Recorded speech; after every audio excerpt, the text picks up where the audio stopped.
Well, I've been away for 2 weeks and I flew across Canada to Alberta, Canada, and then ended up in Drumheller where we went to a dinosaur museum that was really cool. And then we drove through the mountains, through the Rocky Mountains, really cool to see the mountains, and ended up... We're in Langley, BC. This is supposed to be the largest toy store in Canada. We're going to go to Toy Traders. Let's check it out and see what they have inside.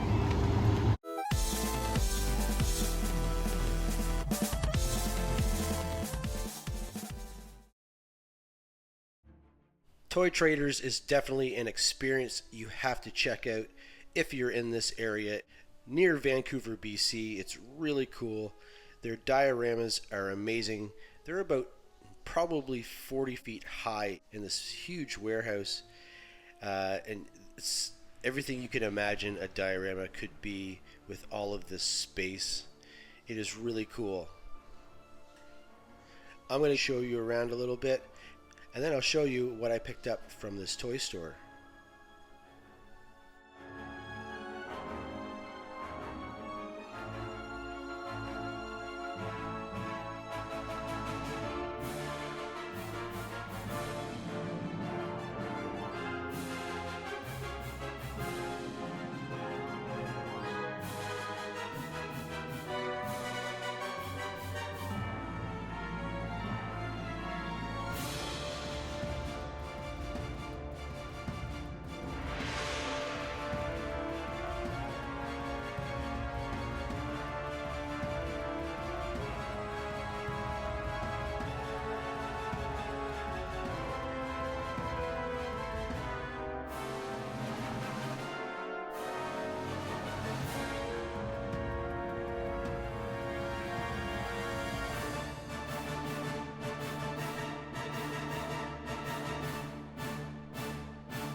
My adventure wasn't done there. I ended up taking the ferry to Vancouver Island, where we stayed for almost a week actually, and we had a rare moment where we were able to see some orca whales when we were traveling on the ferry to the island, and that was amazing.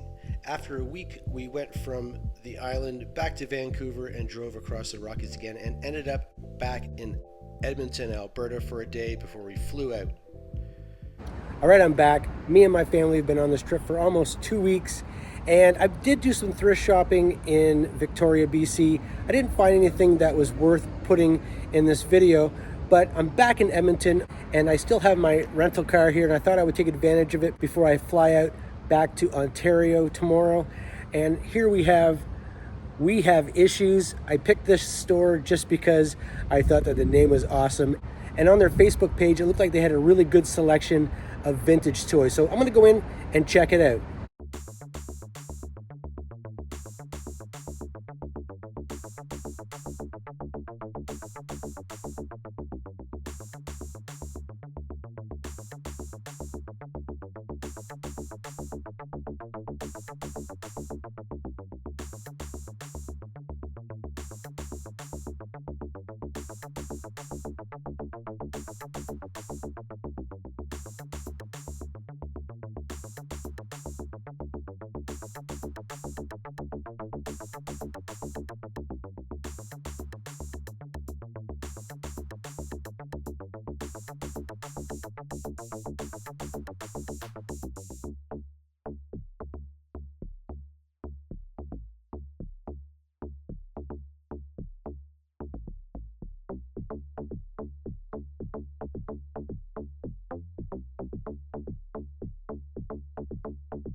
As you can see, there's a lot of really great things in there. We'll look at everything that I picked up in the last 2 weeks.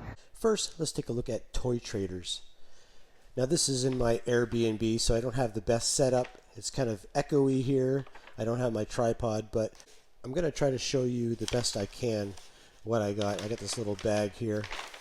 Now I've had this stuff for about 2 weeks and I haven't had a chance to really open it up and take a look at it, but we are going to try to look at all of these toys. This is the new Sectaurs Stellara, and I'm pretty sure she was never produced, but finally they produced her. There is the back of her card. Really cool. She looks really good. And I'm going to open this up soon, but let's just look and see everything that I did pick up. Next at Toy Traders, I picked up this mask vehicle. This is the Stinger. It's the Pontiac GTO.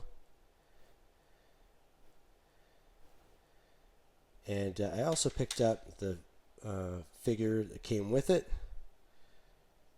Bruno Shepherd. He's got his long mask there, his helmet. And this is missing a lot of things, but I don't see this vehicle. I actually never see this vehicle in the wild. I picked it up because I probably would have to buy it on eBay, and I don't buy on eBay, so I pick up things that I like that I see. And it's missing the gun, it's missing the exhausts, and it had a little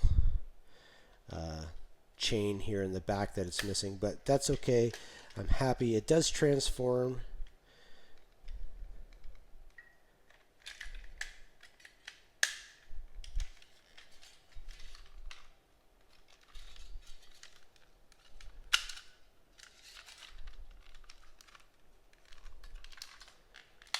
Just like that.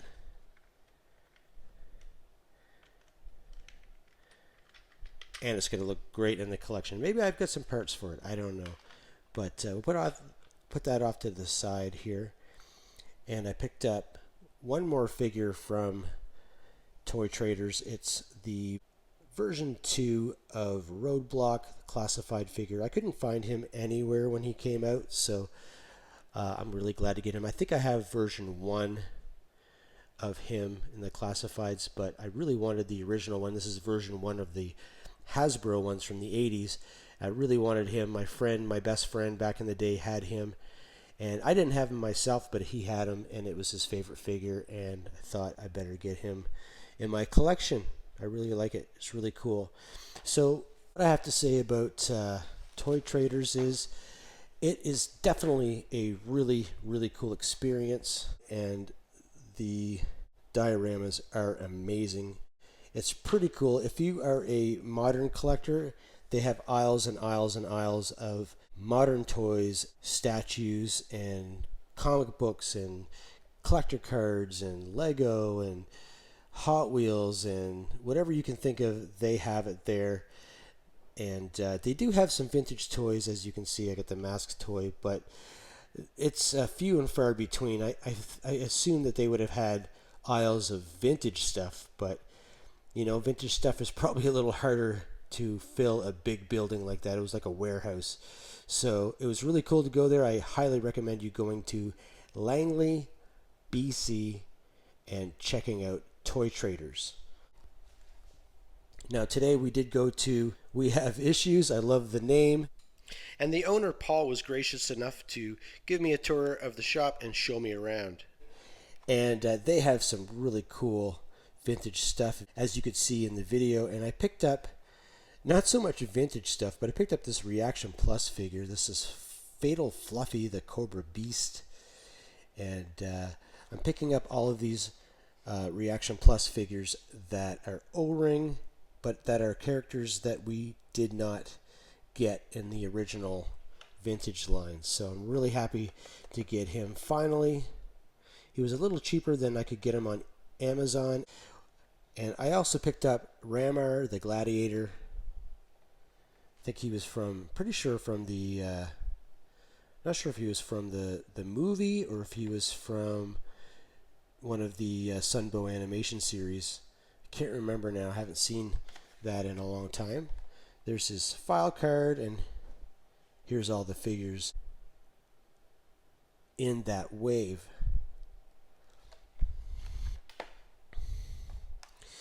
Next, I had to pick up Radar Intercept Officer, codename Failsafe. I believe he was on the art of the original Sky Striker. He came with the Sky Striker HasLab. There was, I think, 5 figures that came, maybe 5 or 7 figures that came on that. That was probably one of the most successful HasLabs Hasbro's had. I don't buy into the HasLabs, so the only way I would get them is from a place like this or on eBay.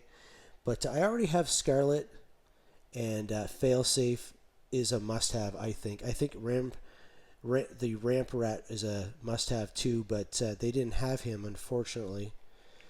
They also had the Night Force Ripcord. Now I have Ripcord, like the original version, in green, but they never made him in the Night Force as a O-ring 3 3/4 inch figure. So I picked him up, and I got him for $40. He usually goes, I think, for $100, but the card is coming off, and that's fine with me because I like to open all of my figures. So we will definitely be opening him. Now I did pick up one more figure, and it is vintage. Picked up this Viper in blue. I can't remember his original name. Astro Viper? I think it's Astro Viper. And I don't have the blue version. I have a couple of the red versions. And I probably have a red version of the helmet, but I'm not sure. Is that red version's helmet the same as the blue version? If so, then that's awesome, because I only got him for $8. So he is one of the O-ring figures from the vintage line that I don't have. I have most of them, but this is one of them, so that's great. I would highly recommend going to We Have Issues. Not only are the guys that work there really nice and took out their time to talk to me and show me around, but they have a great inventory of really, really, really, really cool stuff. Now, before we wrap this up, I want to take a look at these figures. This is a vintage G.I. Joe figure. Obviously, he's got the O-ring construction. We know that the crotches and the thumbs now can break over time, and they were actually easy to break when you were a kid too, because there's a lot of figures you find today in the aftermarket that do have those breaks. But this one is in really great condition. But what I noticed about this vintage figure compared to these new figures is, well, the construction is the same. The joints on these are pretty good. They're not really tight like this figure here. The joints on them, on this one in particular, are really, really tight. And these ones are a little looser, but they don't flop or anything like that, which is nice. But the plastic feels a little lighter. I'm not sure how durable it is, but also the accessories, they feel a little more rubbery than the original accessories from the vintage figures.